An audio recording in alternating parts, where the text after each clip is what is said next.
अपनी कार से हाईवे पे ट्रेवल कर रहा था। दोपहर का टाइम था और वो अपने मजे में अपनी धुन में गाड़ी चला रहा था। आगे एक पुल था जिसके नीचे नदी थी। जब वो आदमी पुल क्रॉस कर रहा था तो अचानक उसको लगा कि गाड़ी चलाने में कुछ दिक्कत हो रही है, कुछ प्रॉब्लम आ रही है। उसको अंदाजा हो गया था कि गाड़ी का कोई ना कोई टायर तो पंक्चर हुआ है। उसने उसी वक्त गाड़ी साइड पे लगाई, उतर के देखा कि लेफ्ट साइड का पीछे वाला टायर पंक्चर हो गया। अब वो बंदा थोड़ा परेशान कि इतनी तेज धूप में मुझे टायर बदलना पड़ेगा। खैर जो भी कर लो, टायर तो चेंज करना ही पड़ेगा। उसने गाड़ी में से जैक निकाला, जैक को फिट किया, उसके बाद टायर के बोल्ट्स खोले और उनको एक साथ साइड में रख दिया। अब वो टायर को निकालने लगा। उसने जोर लगाया, झटके से पीछे खींचा। इसी दौरान उसका पाउंड बोल्ट्स पे लगा और चारों बोल्ट नदी में गिर गए। अब वो बंदा भयंकर वाला परेशान, टेंशन में, स्ट्रेस में। अब क्या होगा?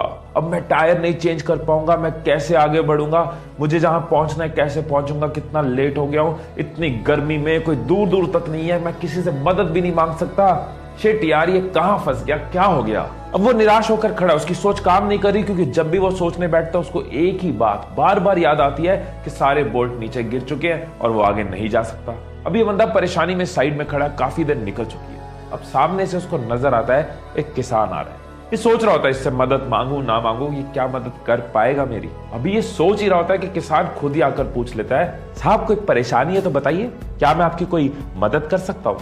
वो आदमी जो कि पहले से ही परेशान है, गुस्से में बोलता है, मेरा टायर पंक्चर हो गया, स्टेपनी लगाने लगा, बोल्ट नदी में गिर गए, आसपास कोई मैकेनिक नहीं है, तू भी क्या मेरी मदद करेगा? वो किसान समझ गया कि गर्मी और परेशानी की वजह से ये बंदा गुस्से में है। किसान मुस्कुराता है और कहता है कि साहब यहाँ से 10 किलोमीटर दूर एक मैकेनिक है जिसके पास आपको गाड़ी का सामान मिल जाएगा, और वहां जाने के लिए आप एक काम कर सकते हो, आप अपनी गाड़ी के बाकी के तीनों टायर का एक एक बोल्ट निकालकर इस टायर में लगा लो और फिर धीरे धीरे गाड़ी चलाकर वहां तक चले जाओ, आपका काम हो जाएगा।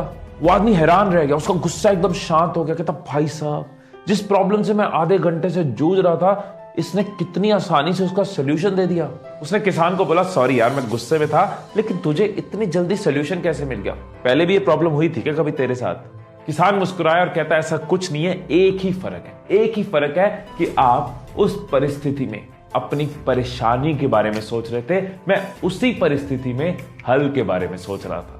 सो दोस्तों, यहां तो आप प्रॉब्लम ओरिएंटेड हो सकते हो या फिर सोल्यूशन ओरिएंटेड हो सकते हो। या तो प्रॉब्लम आते ही परेशान होते रहोगे, प्रॉब्लम के अलावा कुछ दिखेगा नहीं, परेशानी की वजह से कुछ सोच नहीं पाओगे। लेकिन अगर आप सोल्यूशन ओरिएंटेड हो तो आप सोल्यूशन की तरफ फोकस करोगे, आपका दिमाग हल ढूंढने में जाएगा, ना कि परेशानी ढूंढने में। जब महाराणा प्रताप की सेना में अकबर की सेना के मुकाबले हाथी कम थे तो उन्होंने अपने घोड़ों के आगे नकली सूंड लगा दी कि हाथी उनको अपना समझ के मारे ना। उन्होंने प्रॉब्लम पे फोकस नहीं किया कि हाथी कम है, उन्होंने सोल्यूशन पे फोकस किया, घोड़ों को हाथी बना दिया। धीरूभाई अंबानी ने अपने फाइनेंशियल स्टेटस को, अपनी माली हालत को प्रॉब्लम नहीं माना। उन्होंने पकौड़े बेचे, यमन में जाके जॉब करी, कुछ भी किया, आगे बढ़ते रहे, क्योंकि वो सोल्यूशन ओरिएंटेड थे, प्रॉब्लम सोच के रुक नहीं गए, बैठ नहीं गए। महात्मा गांधी, भगत सिंह, चंद्रशेखर आजाद, सुभाष चंद्र बोस और ऐसे कई नाम, इन लोगों ने प्रॉब्लम पे फोकस नहीं किया, हम तो गुलाम है, हम तो स्लेव है, गुलामी में रहना पड़ेगा। इन्होंने सोल्यूशन पे फोकस किया कि कैसे देश को आजाद कर सकते हैं। एक और नाम जो मैं आपको बताना चाहूंगा, जिसकी आवाज मैं अभी से सुन पा रहा हूं, वो है तुम। तुम्हारी आवाज कि तुम प्रॉब्लम ओरिएंटेड नहीं, सोल्यूशन ओरिएंटेड हो। आज से सोल्यूशन ओरिएंटेड हो। प्रॉब्लम्स हर जगह आएंगी, बिजनेस में आएंगी, पढ़ाई में आएंगी, रिलेशंस में आएंगी, लेकिन जो लोग प्रॉब्लम ओरिएंटेड होते हैं उनको परेशानी के अलावा कुछ नहीं दिखता, परेशानी की वजह से दिमाग चलता नहीं, हिम्मत और टूट जाती है। लेकिन जो लोग सोल्यूशन ओरिएंटेड होते हैं वो सीखते, आगे बढ़ते हैं, सोल्यूशन पे फोकस करते हैं, हल पे फोकस करते हैं और हिम्मत और जुड़ जाती है। वो संजू मूवी में गाना था ना, इन गर्दिशों के बादल पे चढ़ के, वक्त का गिरबान पकड़ के, पूछना है जीत का पता, कर हर मैदान फतेह। अगर आपको भी हर मैदान को फतेह करना है तो ये बात याद रखना कि आपको प्रॉब्लम ओरिएंटेड नहीं, सोल्यूशन ओरिएंटेड बनना है। हिम्मत तोड़नी नहीं, हिम्मत बढ़ानी है। हर बार फोकस सोल्यूशंस पे करना है, प्रॉब्लम की वजह से रुकना नहीं। Stay blessed, stay inspired and I love you all.